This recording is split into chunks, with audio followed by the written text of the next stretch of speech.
Hey guys! Yay for Iran! They have a new president and I'm so happy for them. His name is Mr. Rouhani and he is a reformist. The only reformist in a sea of conservative opponents. I mean, it wasn't an easy battle for him. He was up against some extremely powerful opponents. For instance, two of them were members of the Revolutionary Guard. And this is like a branch of the military in Iran that it serves to protect the principles of Islam within the democratic system.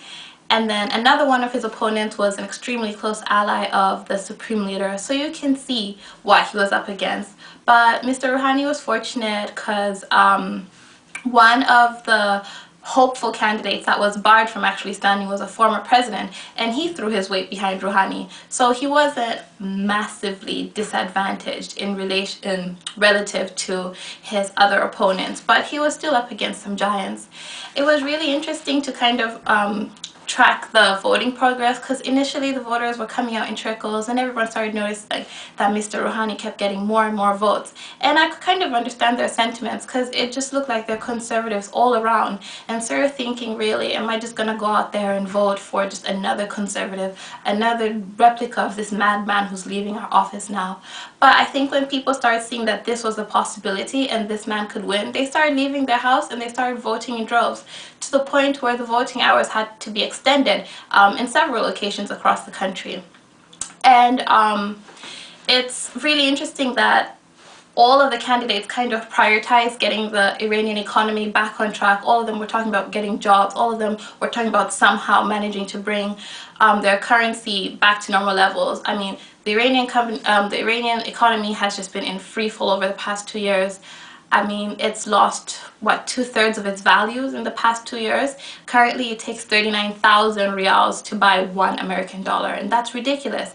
And it's a result of sanctions that the Iranian government brought on itself, in my opinion.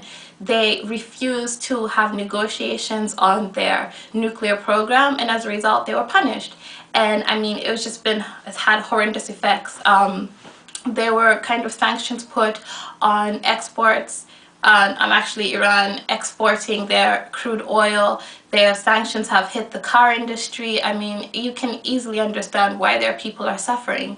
And what I found extremely interesting is that while all the candidates were preaching that they were going to change the economy, only one of them, the winner, Mr. Rouhani, actually got to the heart of the issue. He's the only person that said, hey, I'm open to negotiation. He was the only person that kind of put negotiating to kind of lighten the sanctions on the table. The rest of them were acting like it was a deal breaker, like there was no way they could discuss the nuclear program, but he was open about it. And I think it's going to be very promising for him, because actually he was, well, formally he was the chief negotiator of their nuclear program, so he has the experience and he has the know-how. It's not like he was fired. He had to stand down because he had disagreements with the president. So this man is very capable of actually bringing to reality what he says he's going to do. And you know, there's just so much optimism. There's just the atmosphere of change in Iran, and quite rightly so. I mean, they're hailing his victory as the triumph of modernism over extremism, and I agree with these sentiments. I just think it's really great that he's won, and I feel like it's just nice to have such a change, because the leadership over the past couple of years, it hasn't really shown any difference to the presidents, but it's nice that we actually have someone that's open to change. And it's really good, since the population of Iran, it's really low. Apparently 70% of the country is actually under the age of 30, so I feel like this is what they need. This is what they need to make Iran what they want for themselves. And so yeah, this is great news for Iran, and let's just see what this man will bring for us. Okay, so thank you for listening and see you next week. Bye.